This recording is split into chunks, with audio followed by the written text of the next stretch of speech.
Cult Epics continues or concludes their releases of films by Marleen Gorris. No, it's spelled Marleen Gorris, but people closer to the section of the world where she came from in the extras on this refer to her as Marlene Horace. So whichever you prefer, I think I've probably pronounced it correctly one way or the other now. Films of Marlene Horace with this new edition on Blu-ray of The Last Island from 1990. Film I'd never heard of, but I'd seen the other Horace films that had been put out by Cult Epics. I didn't really care for the first one, which I can't remember the titles, was a courtroom drama. The second one, which was about workers in a brothel, I thought was really good. And The Last Island, I thought was really quite good. So this is a film that stars some people you'd recognize. I was surprised how many familiar faces. We have Paul Freeman, Belloc from Raiders of the Lost Ark.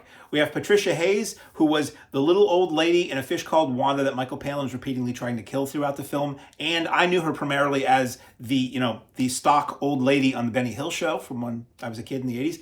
And Kenneth Colley, who was in Star Wars and Empire Strikes Back, and you would recognize him. He was in a Ripping Yarns, and others. So this is it's an English language film.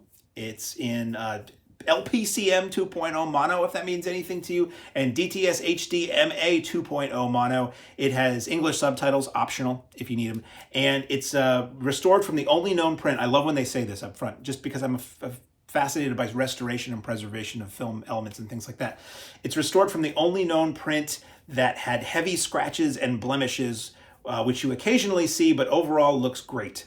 This transfer looks really good. Once in a while there's some damage and you're like, okay, yeah, I can see where they said it was damaged. But overall, really good color and sound, some speckles and splices, but really not so bad. The film itself is about a plane crash. If you remember Lost, think Lost without all the supernatural and weird stuff that, if you had to tell Lost in an hour and a half and you didn't make it supernatural, that's kind of what this is. So the back of the box refers to it as like an adult, a grown-up, Lord of the Flies for grown-ups. But I was just thinking of Lost because that's my frame of reference for people surviving on a desert island after a plane crash. So people survive on a desert island after a plane crash. Not many of them. And this is not like the previous Horace films were very small and intimate and didn't look like expensive films, but they didn't need to be for the stories they were telling. This film, there's like a appeared to be full-sized crash passenger jet on this beach, and there's like a lot of props in this film and recognizable name talent. And it's just a small group of people trying to figure out, okay, immediately, what do we do? What do we do with the dead people all around us? What do we do with all the stuff we have here? How do we survive long enough for somebody to, they're clearly they're going to rescue us. There must have been a distress signal or something. And it's seeing the evolution of their relationships and the hierarchy there and their teamwork or lack thereof in what they do to just sort of pass the time and try to get along and get by and remain sane and healthy until help arrives. And maybe we'll try to figure out a way to get help. Maybe we'll try to figure out a way to get out of here. The more time passes, flights of fancy start to enter people's minds saying, maybe something really catastrophic happened. We can't get a radio signal on the radio anywhere. We're not seeing any ships pass by or pass over, ships or airships pass over. We're not seeing any aliens either. But maybe something really bad happened and we're all that's left in the world. And if that's the case, what do we do? Do we try to continue humanity? How's this all going to work?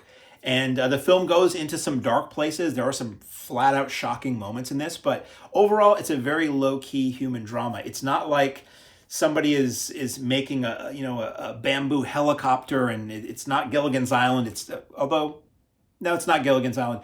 It's not fanciful. It's not ridiculous. It's not what some Hollywood films around this time might have done and made it really over the top with all kinds of special effects and ridiculousness. It seems all extremely plausible in how it plays out. And that's what I've seen through all of Horace's films, even though I didn't care for the first one I watched. They're really well made, they're well written, and they're well performed, and The Last Island is certainly that. So it comes with an intro by Dick Maas, who's the producer of the film, and it's an audio intro that's 30 seconds, which you can watch or not watch it that way.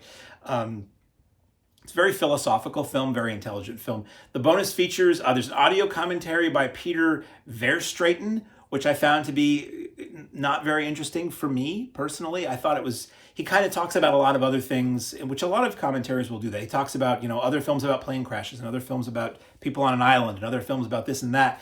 And sometimes I was just like, is there anything to say about this film that I'm currently watching? So I didn't love it. It was a little bit too cool, and eggheady is a rude word. It was a little too high-minded for me, let's say.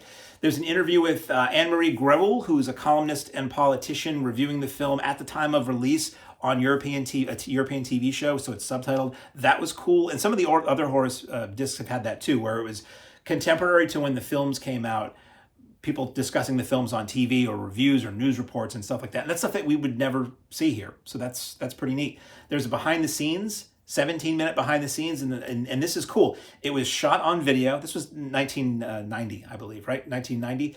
So camcorders existed in 1990, and then apparently someone had it on set. So it's mostly cut to music, if not entirely cut to music. So it looks like it's tape to tape, and maybe a PAL to NTSC conversion, if that means anything to anybody out there. So it's not great quality. It looks like a lot of the stuff I would get as bootlegs in the old days when I was trying to find rare footage and rare concerts and rare movies and stuff like that.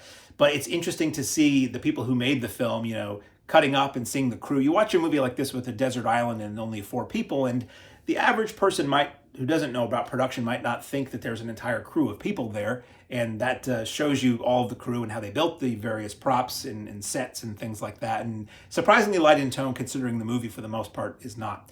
There's a promotional gallery of 17 images. The Dutch theatrical trailer is 3 minutes, and there are trailers for other Cult Epics releases. A Question of Silence. That's the Marleen Horus film that I didn't care for, that's about a courtroom drama, but arguably, I guess, maybe one of her best known films. She did another film that I'm going to blank on the title of, but it's a film you've heard of. It's a film she made in English language film that was a big hit here.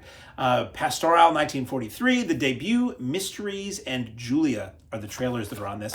The disc itself looks a little something like this. It looks exactly like this because this is the disc. So an image on the front, all your information on the back, list of extras and all that. This is an all-region disc, so this will play in any player you put it in the world. So if you're in Indochina and you import this disc from here, you can just toss it in your player and it'll work.